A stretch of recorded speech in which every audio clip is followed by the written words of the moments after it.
Point of Retreat by Colleen Hoover. Chapter-wise summary, Chapter 1 to 5, Introduction.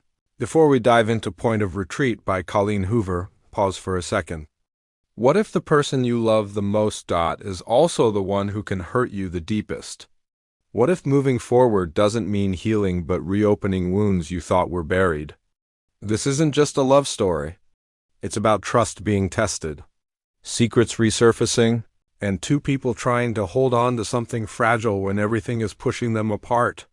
But before we move deeper into the chaos, heartbreak, and emotional twists, you need to understand where it all begins again. Because Point of Retreat doesn't start with a beginning, it starts with damage already done. Chapter 1. It almost feels like peace. After everything Lake and Will have been through. The chaos, the loss, the complicated beginning, they're finally together. No secrets. No restrictions. Just them, and yet there's something fragile about it.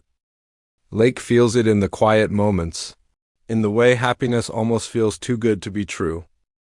Because when you fought this hard for love, you don't just enjoy it. You fear losing it. Will, on the other hand, holds on to this new normal like something sacred. To him, this isn't just a relationship, it's stability. It's family. It's something worth protecting at all costs. And maybe that's where it begins, not in conflict, but in the quiet pressure of wanting everything to stay perfect. Chapter 2. Life doesn't slow down just because love arrives. Responsibilities are still there. The house, the younger ones, the routines, they don't pause for romance. Lake steps into this life fully. She's not just someone in love. She's someone trying to hold everything together. And for a while, she does. There are moments of laughter.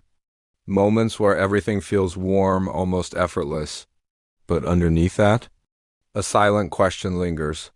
How long can this last? Because nothing in her life so far has stayed untouched by change. And somewhere deep down, she's already bracing for it. Chapter 3. It starts small. So small that it's almost easy to ignore. A name mentioned. A memory hinted at. A part of Will's past that doesn't fully reveal itself.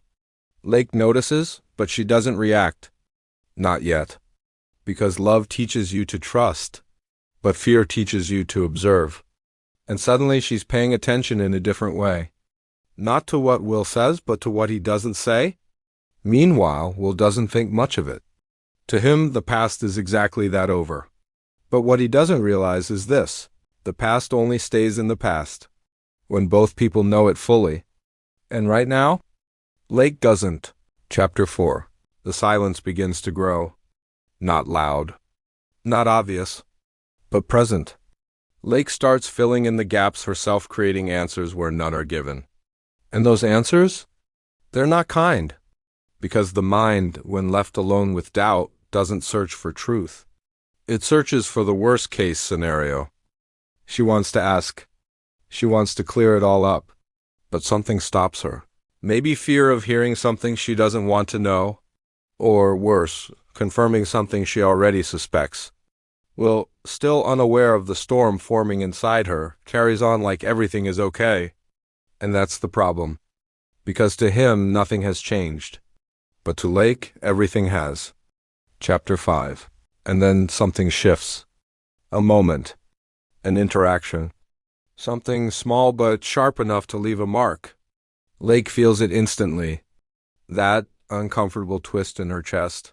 The one that doesn't go away no matter how much you try to ignore it. Now it's no longer just a thought. It's a feeling. Jealousy. Doubt. Fear. All tangled together. She starts questioning everything. Who was she to him? Why does it still feel like she matters? And most importantly, am I enough? Will notices the change, but not the reason. He sees her distance, but not the thoughts behind it. And just like that, two people who are deeply in love start drifting slightly out of sync. Not because they don't care, but because one is feeling everything, and the other doesn't even know there's something to fix. And this is how it begins. Not with betrayal. Not with heartbreak. but with something far quieter and far more dangerous: unspoken doubt.